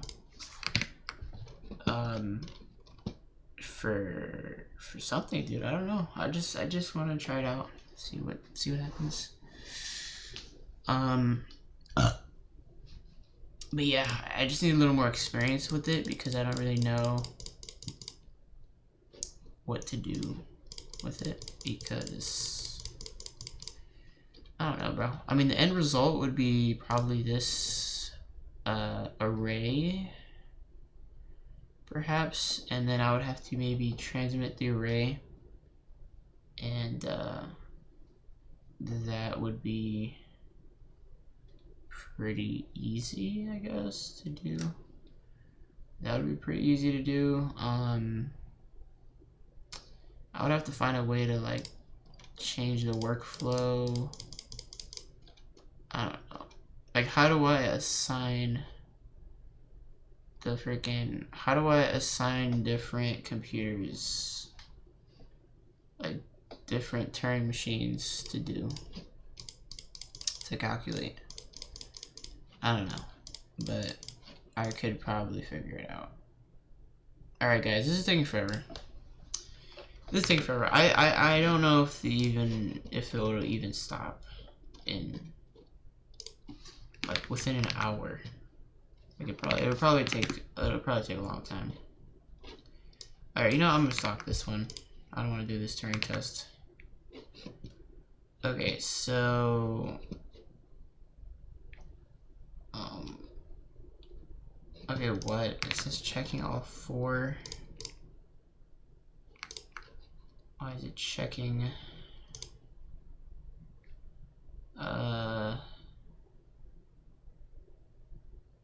Do I have to, you know, it's weird. I put 1. I put 0 here. Wait, actually, I could solve this just by, you know, incrementing it at the very end. Yeah, and then it would stop at 3 probably, right? Just because I said so. Yeah, see, it would stop at 3. Alright, whatever. And this only took 12 seconds. That's kind of weird to me. That's a little weird. Why is it only 12 seconds? Shouldn't it be... What? Shouldn't it be 40 seconds? Because I remember there was like another... Like, look, like this one. Right? This thing. Right, I put 3.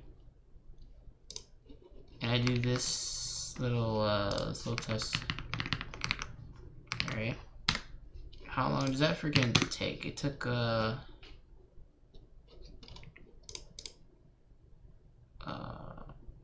don't know how long it's gonna take. It's doing this though on repeat. That's all it's doing. Oh, so okay, never mind. Damn, I thought that would. I could have sworn this would have taken longer. What was it, 4? Was it 4 that took longer? I'm not too sure. What is it? Was it this one? Load machine, print alternate machines. Huh. I don't know. Because it might take forever. That doesn't make sense. That really doesn't make sense. Because it took this long doing this checking thing. And doing 3, it took basically the same amount of time. There's really not a big difference between the 2 methods. So checking 4 on this thing is really not going to be too different than doing 4 on this thing. And, but I don't really understand, because I remember something took 40 seconds to run. Like, so I don't know. That seems fishy, like how quick. Why does this have a dot? Okay. Like, it seems fishy how quick this ran. To do the 3. Or like it's fishy how long it's taking for the 4.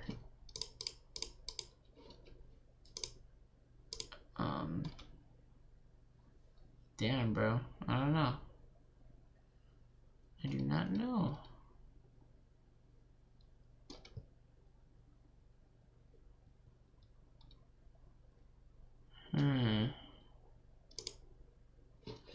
Alright, let's take it too long. Let's go back to the 3. And I want to see the percent halted. I want to make sure that's correct.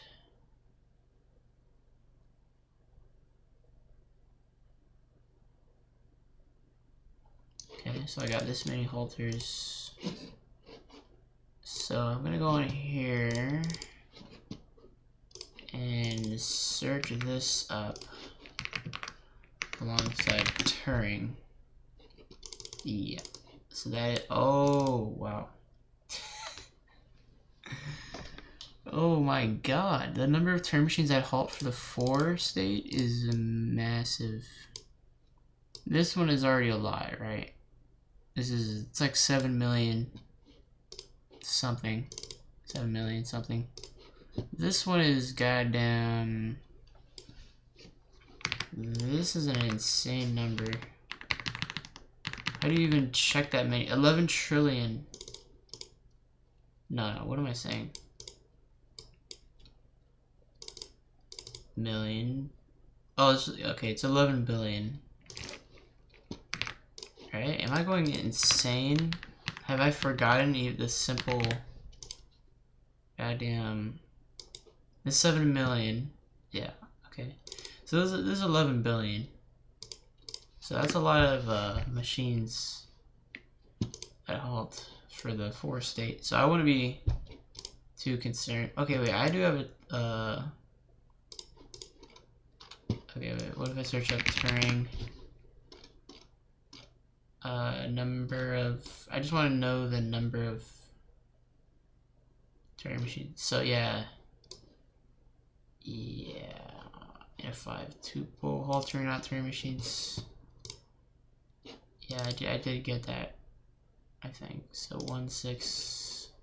So this is the number for the 4. Let me just do a quick calculation. So if it took, for example, this, let's say it took 12 seconds to do this many. Right, so this divided by 12, or, you know, goddamn 12 over this. Right, this is the ratio. And what is this? So this is going to be equal to, like, this is the next one. So it's going to be x over this. So this is how many seconds it would take to do this. Right, this is 12 seconds to do this many. And to do this many for the 4 state, how many seconds would that be? Right, let's, you know. I know I can do it, but Wolfram Alpha knows.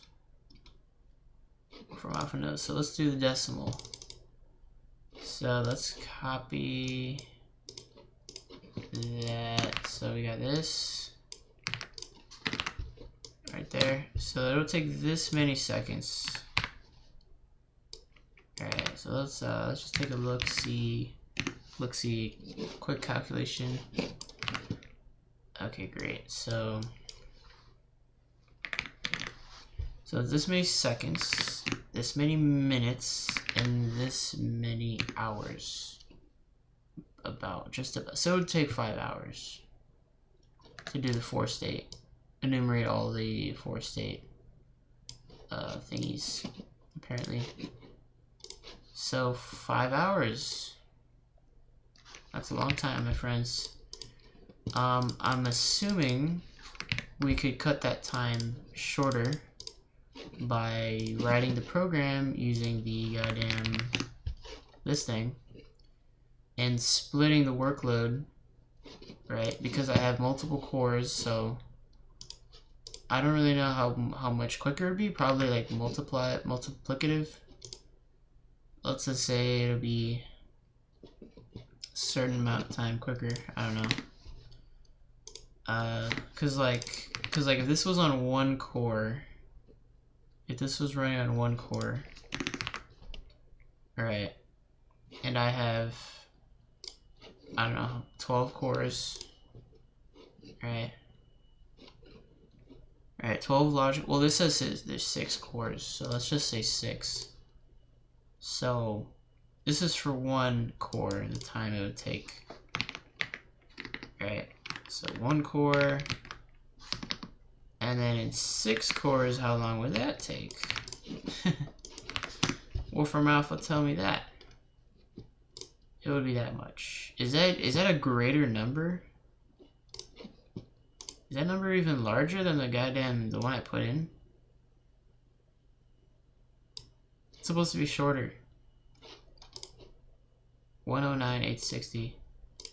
No, that's literally greater. How did it get larger? Right, that's not what I put in this. Oh my god. So what is I mean, it can't be greater. That's just wrong. What did it do wrong? So like it took, for 1 core it took this much time. For 6 cores, No, I did not represent this properly. I think I inverted it. I think it's supposed to be like that, yeah. Just... yeah. Alright, so apparently it'll be around 3,051 seconds. That's the best possible. That's like the theoretical best. Look at that, it would just take 50 seconds apparently. Apparently, on the order of 50 seconds. I'm pretty sure it won't take that much, so it's probably on the order of minutes and not... like, it's probably under an hour, I'm guessing. Dude, what is this? Random meme curve? This is insane. Long cat. How did they do this? That's crazy. They got look at this. The memes are insane. Now show axes. This is a little beautiful. This is a little beautiful. I'm not gonna lie. Can I open image in new tab? Look at that. I don't know what I'm doing, bro. I'm losing track. I went on a... okay, so... alright, I feel like this is my final stretch. So right over here, I'm supposed to now verify if this is correct. So I just want to make sure I, you know, did things correctly. So I'm gonna enumerate all the thingies, and then at the end, I'm gonna try.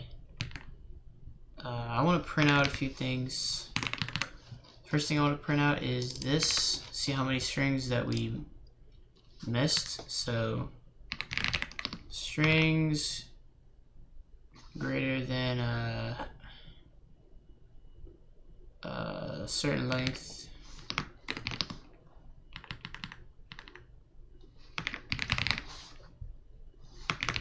Let's just say that strings length count. What the hell am I even doing? String.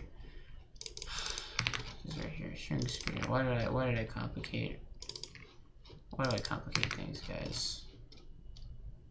It's a mystery, bro. Alright, so max string size, that's not even, that's not what that is. Oh my god, guys, my brain is melting away. What am I even typing? Alright, so I got that. Alright, strings greater than max, and then the next thing I want to do is I don't really know how to do this right here. I will say I'm gonna make a like total strings just so I can keep track, right? So yeah, I'm just gonna say that total strings.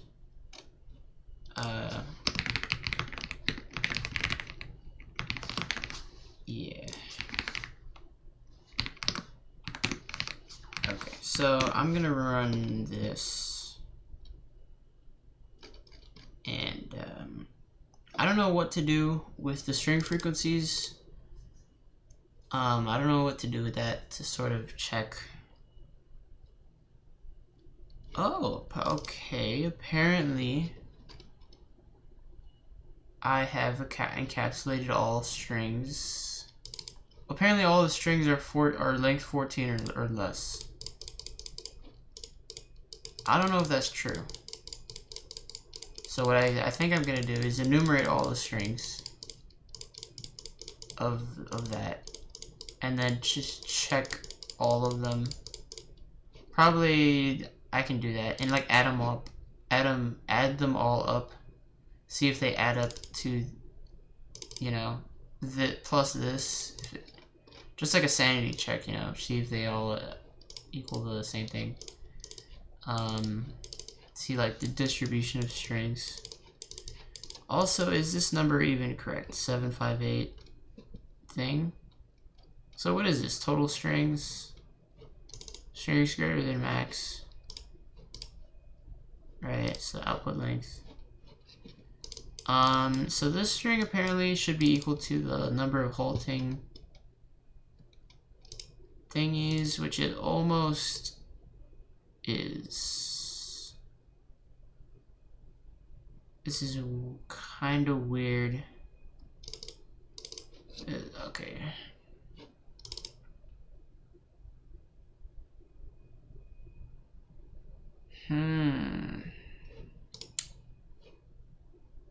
This is fishy.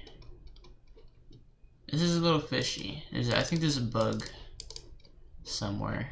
I don't know where. But anyways, doing the thing here. So the 3 states. Oh, that's because it includes the other. Yeah, because it includes the 2 state and the 1 states. So I'm gonna look at that as well. Let's just look at that. So we got Turing, got number. So I think if we just add these up, we will. Hopefully they should equal the same thing. So I just want to sanity check this, make sure my code isn't horribly bugged out. And I think this is good, right? Look, this is good. Yeah, we got the same thing. So this is pretty good. This is very good. Very good.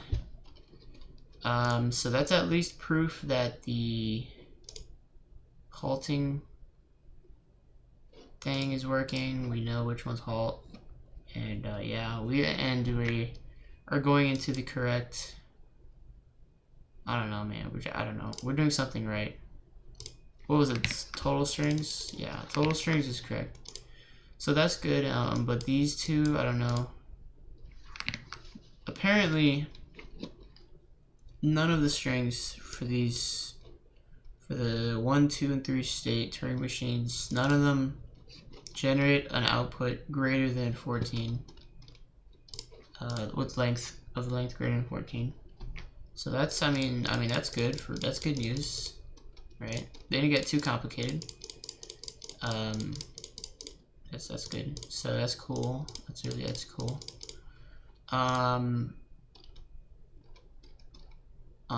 So what do we do now? What do we do now? I think I should do that thing I said where I just iterate through all of the strings, and then yeah, that's it.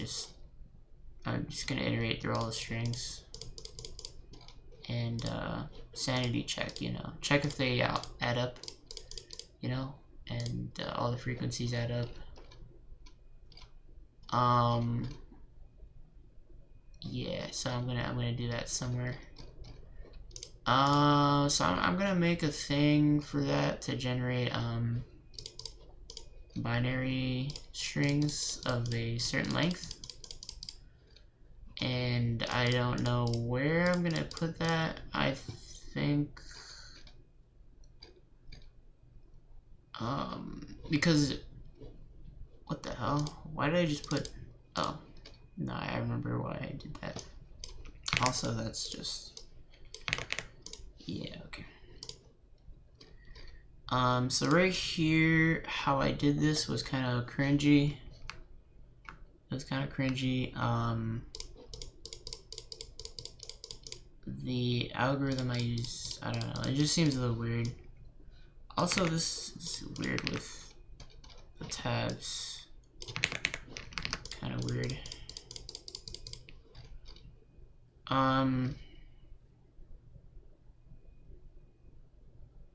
I don't know, guys. I think I'm good for today. I feel like I made a little progress. You know, we made a function to enumerate all the Turing things, and then we just did you know, we just did this little array thing. You know, we checked the thing, converting it. We did this little thing here. Converting the string to. I even forgot. I forgot what this did. No, actually, no. I remember. You know, I am gonna put this up here because these are related. These are related to that, so I'm gonna do that. Okay, so I'm pretty proud of this right now. There is sort of like a little duplication of code between these two things, but I feel like this could be useful. In and of itself, this could be pretty useful. Just finding the shortest Turing machine that, you know, just finding the shortest Turing machine.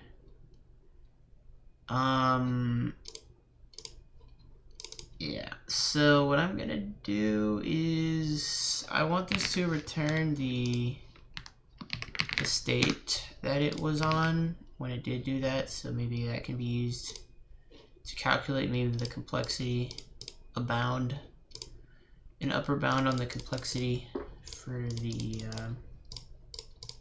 string. So that's pretty cool.